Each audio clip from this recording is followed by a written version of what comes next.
Hello and welcome to Leaps and Hounds with me, Charlotte Hawkins. This is episode 6, Paw Recall with Nova the Rover. Now I've come here to the Dogs Trust Rehoming Centre in West London. They are a brilliant charity doing amazing things with dogs and I've supported them for many years. Now, they're seeing a record number of dogs being given up for rehoming, and a big reason is because of unwanted behaviours, whether it's barking, jumping up, whether it's paw recall that we're going to be covering today. But we are here to help. We've got a bite-sized guide for you on what you can do. And I'm joined by expert Kris Glover, who is Head of Clinical Behaviour Services here at the Dogs Trust, so fluent in all things dog. And I can introduce you to Nova, a Cavalier King Charles Spaniel, and also his handler Rachel, who's here too. Look, he's perfectly behaved at the moment, isn't he, as he comes in? So Rachel, tell us more about Nova's story. So Nova is about 1.5 years. He actually came in to us as a handover. When he came into us, he had no recall. So it's definitely something that we've been working on here at the centre. And we've really found that working with balls, as it's something that he really enjoys playing with, is a great way to get him engaged. We've also been using long lines, which mean that he's on a lead but on a longer line, which is a great way to kind of build that relationship and use the ball play to get him engaged in coming back. And what would you say about why he hasn't been rehomed yet? Is the recall an issue, do you think? Well, Nova hasn't actually been with us that long, but we have been working on that, and he is due to go home soon, so that's great. Great news in that case. Well, thank you. I'll let you go and practice that recall then in that case. But thank you very much. Good to meet you, Nova. Kris, I mean, many dogs like Nova just can't be let off the lead, can they? Because it's really important to have that recall to be able to call your dog back. I think if you asked a lot of dog owners, I know with my dog Bailey, yeah, you can get them back most of the time, but not necessarily 100%. But it is really important, isn't it? Well, what are the 3 main causes of paw recall? So I think firstly, we just haven't taught the recall. So we have this expectation that dogs will come to us when we call them.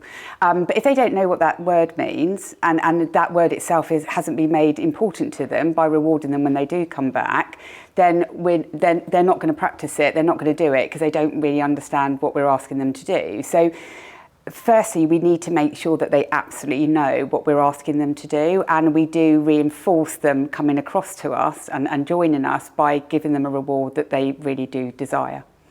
Okay, so that's, what are the other 3 things then? There's another one. The second one is... Absolutely. So the second one is we have taught them a recall, so they do know what the recall request word is, but we haven't proved it in enough environments. So we've been doing it in a training hall, or we've been doing it in the garden, and now we're expecting them to know what that means. To do it in all a busy park. Absolutely. When there's distractions going on, then they may well be concentrating on that. Definitely. And the last one, what would be the other reason for paw recall? So the last one sometimes is similar to when we're sat down watching telly.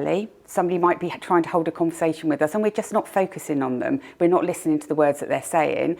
So if we've got a scenario where a dog is excited by something else or distracted by something else or even scared of something else, they're unlikely to want to pay attention to us. They're probably going to either go towards the thing that they really want or want to interact with. They're chasing something small and furry or Definitely, whatever, yeah, or come away from, want to move away from the thing that they're a little bit worried by. Okay, right, so we've gone through then the top reasons for the paw recall. What's the best starting point then for getting to a situation where it's safe to let your dog off the lead? So to start off with, we need to know, especially with a dog that we've taken in that has been in a rehoming organisation, we need to know that they absolutely know their name. Because if they don't know their name and they don't pay attention to us or they don't want to focus on us, that's going to make the whole recall training so much harder. So we want to make sure that they absolutely know what their name is, and every time we say their name and they look at us, we give them a reward that they want. So be it with Nova really wanted the ball, so as soon as Nova looked at us, we would throw him a ball and that would be the reward. It might be with some dogs, it will be a piece of food, it might be attention. So we just give them something that they really, really want. Then what we need to do is we need to start practicing that in an indoor environment. And we might want to do it with them indoors off lead, or we also might want to do it indoors on lead as well, especially if we've got a dog that really does struggle to pay attention. We practice it indoors, call their name, they return to us, we give them a piece of food or a toy, and we play with the toy, or we give them attention for it, and then we might start to try that outside. Once we've got it really well out in the garden on lead, on a short lead, we might start to want to increase the lead length. So we mentioned about a long line for Nova. If we've got a nice long lead that we gradually increase the length of, we still securely got Nova. He can't move away, he can't go anywhere, but also we can then call him, and when he comes back to us, we give him a reward, which again would be balls for Nova, or it could be a piece of food. It could be attention as well as a piece of food, but make sure we praise our dogs as soon as they come across to us. Okay, and what about if you've done all that and your usually reliable dog doesn't come back? I mean, I'm thinking of that video, and we've all seen it, haven't we, in Richmond Park, with that man shouting, "Fenton!" a number of times, and his dog is just not having any of it, is too excited by the deer instead. What can you do in that kind of situation where you're shouting and shouting and they're just not listening? So I would say we want to try and avoid that situation from ever happening if we can. So if we've got a dog that still is learning the recall, so they know to respond to us, but they don't know to respond to us in every environment, what we want to do is continue to practice it. If we have got a situation where we've got a dog that's at the end of a long line, and they are more focused on something else other than us, we just wait it out. We just wait for them to then look back at us, and as soon as they do, lots and lots of praise, lots of excitement, get them over to us, play with a toy, give them a little piece of food. So again, we can reward them that being with us is just as much fun, more fun than being over there. We also need to be mindful again of these dogs that might run because they're frightened. So if you've got dogs that have got any sort of firework or sound issue, so for example thunderstorms, some dogs can be quite worried by thunderstorms, just be very, very careful that we don't walk dogs at times when they're likely to encounter things that might be a bit scary. Because a dog will run in a blind panic. If they're spooked by something, they won't listen because they just need to get to safety. What about things like tone of voice? Because of course, you know, you can get increasingly cross, can't you, if your dog's not coming back? But is that bad? They're then thinking, I don't want to come back. Yeah. She sounds really mad about the fact that I've run off. Completely. Yeah. So we need to keep ourselves as light and as encouraging our dogs across as we possibly can. If we are likely to get frustrated, it means that we just haven't practice that recall well enough. So we need to keep our dogs on a longer line, on that longer lead for a little bit longer, or we need to go to environments that are a lot quieter. So if we're starting to get frustrated, it just means that we need to do a little bit more practice with our dogs. And is there something that you can have in an emergency, like, you know, a whistle, or what? Are there other things that you can use that might help? Indeed, because I think sometimes if we think about a whistle, it's harder to be angry or the sound through a whistle to sound more angry than it would do if you were using your voice. So what we can do is just use a whistle. We need to be careful about what whistles we choose. If we live very close to a recreation ground where there's football being played every Saturday, maybe use a whistle that doesn't sound like a referee whistle, especially if you don't want your dog joining the referee in the middle of the match for some treats. And the idea is that we just blow the whistle and then we reward. We call it feed our shoe. So if we can just, again with Nova, if we blew the whistle and then every time I blew the whistle, his ball arrived by my foot, he would start to associate the whistle equals there's going to be a ball by your foot, or it could be the same with food as well. So whistles are really quite good. We do need to make sure that we take them with us.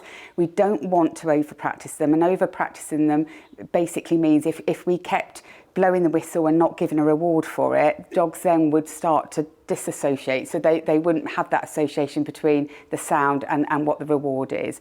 So we just need to be careful that we don't do too much whistle training with them, but we make sure that every time we do blow the whistle that they do get a good reward. Again, we want to make sure that the whistle is practiced inside. We take it out to the garden before trying it in the very busy park.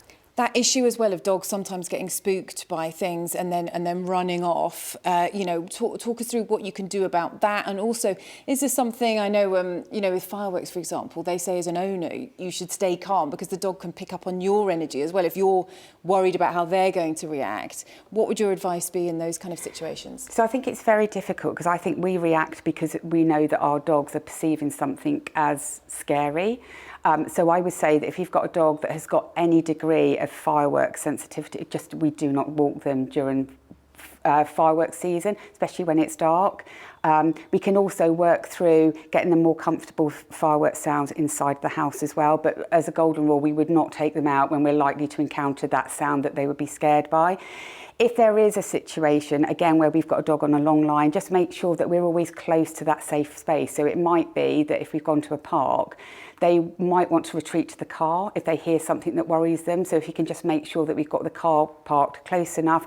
But really the thing would be to do is to try and avoid situations outdoors where our dogs are likely to encounter that scary sound, as well as what we might want to do is speak to a qualified behaviourist to help us to help our dogs feel better about that sound whilst they're inside the house and when they're nice and safe. Kris, thank you so much. Brilliant advice as always. And I think it's a key one really, because problems with recall can be so common. Even if you think you've got a perfectly behaved dog most of the time, you want them to always be able to come back to you.